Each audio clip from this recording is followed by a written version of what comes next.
যে আপনারা জানেন যে সাবেক প্রধানমন্ত্রী শেখ হাসিনার মামলার রায়ের তারিখ নির্ধারণ হবে এ মাসের ১৩ তারিখে। তার জন্য প্রসিকিউশনের প্রস্তুতি কিছু নেই। প্রসিকিউশন কোনো অনিরাপত্তা বোধও করছে না। প্রসিকিউশনের দায়িত্ব হলো ট্রাইব্যুনালে তদন্ত সংস্থা থেকে যে অভিযোগগুলো আনা হয় সেটি ট্রাইব্যুনালে প্রমাণ করার জন্য চেষ্টা করা, সাক্ষ্য উপস্থাপন করা, যুক্তিতর্ক তুলে ধরা। ট্রাইব্যুনালের দায়িত্ব হলো যুক্তিতর্ক এবং সাক্ষ্য বিবেচনায় রায় প্রদান করা।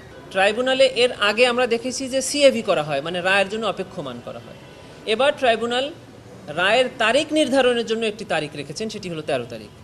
যারা রেগুলার প্র্যাকটিস করেন না অথবা এই কোর্ট এবং লয়ের সাথে সরাসরি সম্পৃক্ততা নয়, তারা হয়তো বা একটু ভুল বুঝেছেন। আমি আপনাদেরকে ক্লিয়ার করছি যে এ মাসের ১৩ তারিখে সাবেক প্রধানমন্ত্রী শেখ হাসিনার মামলার রায়ের তারিখ নির্ধারণ করা হবে।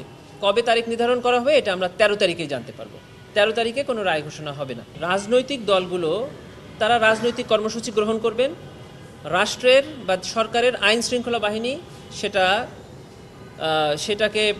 সেটার জন্য যথাযথ ব্যবস্থা গ্রহণ করবেন। প্রসিকিউশনের সাথে এই রাজনৈতিক কর্মসূচি বা আইন শৃঙ্খলা নিয়ন্ত্রণের কোনো সম্পর্ক নাই। প্রসিকিউশন এই পরিস্থিতিতে কোনো বাড়তি চাপ অনুভব করছে না। প্রসিকিউশন শুধু তাদের মামলা প্রমাণের জন্য আইনের মধ্যে থেকে সর্বোচ্চ চেষ্টা চালিয়ে যায়। প্রসিকিউশন অ্যাডমিনের দায়িত্ব হলো যে মামলাগুলো ট্রাইব্যুনালে পরিচালিত হচ্ছে সেগুলো প্রসিকিউটরদের মধ্যে সমন্বয় করা, ট্রাইব্যুনালের ঠিকমতো ফাইলিং করা পিটিশনসগুলো বা অন্যান্য বিষয়ে। নিরাপত্তাটা অ্যাবসলিউটলি আইন শৃঙ্খলা বাহিনীর দায়িত্ব।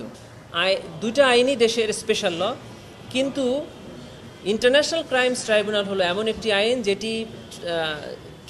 যেটি কনস্টিটিউশনের প্রথম সংশোধনী দিয়ে এটিকে প্রোটেক্টেড করা হয়েছে এবং বলা হয়েছে যে এই আইন বাংলাদেশের প্রযোজ্য সকল আইনের উপরে প্রাধান্য পাবে। এটা এই আইনের সেকশন 26-এ বলা আছে এবং সংবিধানের আর্টিকেল 47A এবং আর্টিকেল 47(3)তে বলা আছে যে সংবিধানের সাথেও যদি এই আইন সাংঘর্ষপূর্ণ হয় কোনো ক্ষেত্রে, তাহলে সংবিধান সেখানে সাইলেন্স হয়ে যাবে, এই আইনটি প্রাধান্য পাবে। অতএব বাংলাদেশের সকল আইনের উপরে ইন্টারন্যাশনাল ক্রাইমস ট্রাইব্যুনাল আইন প্রাধান্য পাবে। সেটা আজকে প্রাধান্য পাবে না, সেটি 1973 থেকে এখন পর্যন্ত বাংলাদেশের সকল আইনের উপরে এই আইন প্রাধান্য পাবে বলে 73তেই বলে দেওয়া আছে।